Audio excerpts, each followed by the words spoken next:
Fala, meus hereges maravilhosos, tudo bem com vocês? Eu me chamo Paulo Ricardo Lima, eu sou criador aqui do Boteco Teológico, sejam bem-vindos a esse canal.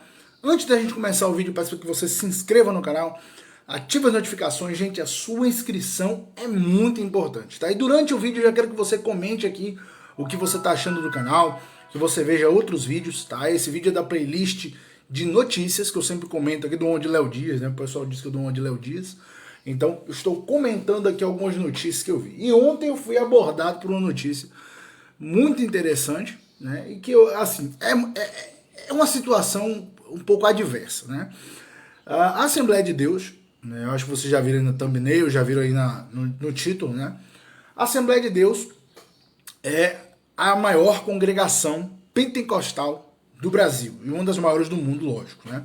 A Assembleia de Deus, ela tem algumas ramificações, mas uma das principais é a Assembleia de Deus de Madureira, né, que ela é comandada pelo bispo Samuel Ferreira. E o pai dele, o Manuel Ferreira, essa semana, estava em uma reunião com ninguém mais, ninguém menos que o diabo em forma de gente, o homem mais honesto do mundo, o Lula. Se tem uma coisa que eu me orgulho nesse país, e não baixa a cabeça para ninguém, é que não tem nesse país uma viva alma mais honesta do que eu. Isso mesmo. Há tempos atrás, o próprio Samuel Ferreira falou que eles estavam fechados com o Bolsonaro.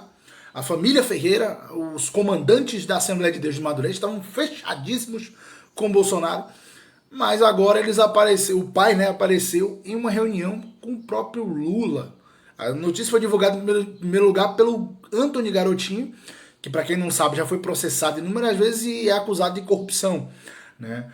E também estava na reunião, além do Garotinho, a Gleisi Hoffmann e a Benedita da Silva, né? Que quem não sabe quem é a Benedita da Silva, vou deixar um videozinho aqui para vocês saberem quem é a Benedita da Silva, o nível teológico da Benedita da Silva. Para quem também não sabe, a Benedita da Silva se diz presbiteriana, olha que absurdo. Quem sabe faz a hora e faz a luta. A gente sabe disso. E a minha Bíblia está escrito que sem derramamento de sangue não haverá redenção. Vou à luta e vamos à luta com qualquer que seja as nossas armas. Mas o que eu entendo com isso, né? O Lula, depois que ele foi inocentado na cara de pau pelo STF, né? Ele começou a representar novamente uma ameaça para o Bolsonaro, né? E a igreja evangélica como um todo, ela trabalha muito no que ela é ameaçada.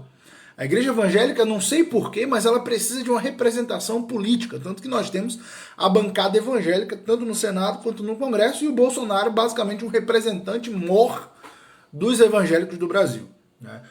A maioria das igrejas evangélicas estão fechadas, né, com o Bolsonaro. E o que acontece? Muita coisa o Bolsonaro tem razão, ele também fala muita besteira, né? E eu vou pela via de regra do Bolsonaro, que quem fala demais não tem nada para dizer. Essa é a minha via de regra com o Bolsonaro.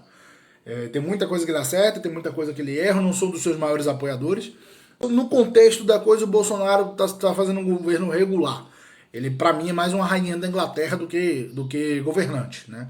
Meio que o Congresso e o STF anularam o cara, esqueceram que o cara existe. Mas tudo bem. E quando a gente vê a Assembleia de Deus de Madureira, que para mim é a ramificação número 2 da Assembleia, porque a primeira é o Ministério de Belém, né? A Assembleia de Deus de Madureira, ela tem uma influência muito grande dentro da Convenção das Assembleias de Deus. E quando eu vejo o Manuel Ferreira se reunindo com o próprio Lula, eu imagino uma reunião, eu imagino a mesma coisa que você pegar um apóstolo e fazer uma reunião do apóstolo com o diabo, sendo uma comparação a comparação menos pagã possível, né? Então, a igreja está começando a se sentir ameaçada porque o Bolsonaro está começando a se sentir ameaçado, né? Acho que a volta do Lula ameaça um pouco a candidatura do Bolsonaro. Eu acredito até que o Bolsonaro seja reeleito em 2022. Inclusive, eu acredito que eu vou votar nele, porque eu não tenho outra opção. E a gente vê essa reunião da Assembleia de Deus com o PT, chega a ser bizarro, velho.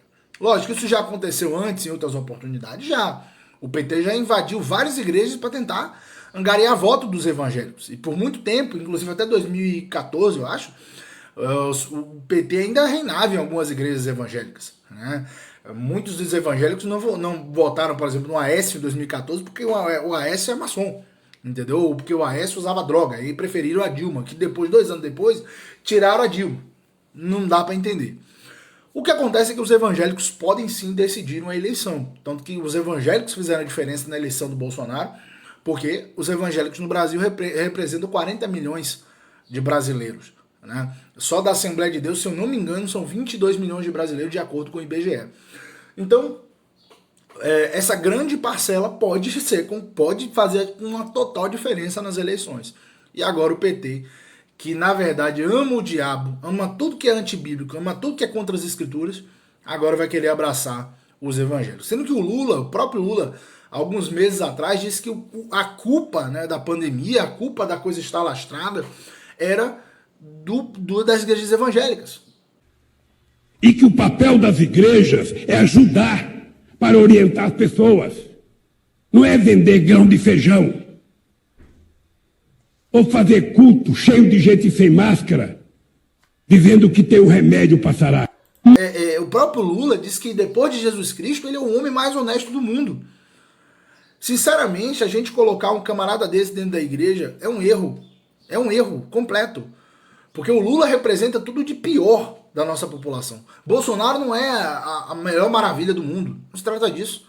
Mas o Lula é muito pior do que o Bolsonaro. Isso é um fato. Isso é um fato comprovado. Porque alguém que se coloca no status de Deus não pode comungar com a igreja. O Lula tem um espírito de anticristo dentro dele. Isso é fato. Porque o que o Lula assumir agora em 2022 puder fazer contra a igreja, tenho certeza ele vai fazer. Controle de mídia. O próprio Lula já deixou isso claro que vai fazer controle de mídia. O próprio Lula já deixou isso claro que vai controlar as igrejas evangélicas. Vai transformar o Brasil numa Argentina da vida. Isso é o fato. Ele até deu uma entrevista essa semana dizendo que ia fazer muito mais do que o que ele fez. Bom, ele vai sair da casa do bilhão e vai para casa do trilhão agora. Né? Então, é muito complicado. Eu acho que essa junção da Assembleia de Deus com o PT, cara, não dá. Vocês que são assembleanos, e principalmente da Assembleia de Deus de Madureira, tenham certeza de uma coisa. Se a igreja de vocês se junta com o PT, cara, vocês perdem a credibilidade. Não chamo o pentecostal de irmão. Eu não considero o pentecostal meu irmão. Eu sou calvinista, sou reformado. Não considero, a não ser que eu conheça o camarada, eu não chamo de irmão. Mas, querendo ou não, é uma boa parcela dos evangélicos. As candomblés por aí afora são uma boa parcela dos evangélicos. E eu acho que o Lula estar dentro das igrejas evangélicas é um erro. Eu acho isso, é um erro. Tá? Eu vou falar igual o Paulo do canal, no entanto, eu sou um opinólogo forense. Esquerda e cristianismo não combinam, nunca combinaram.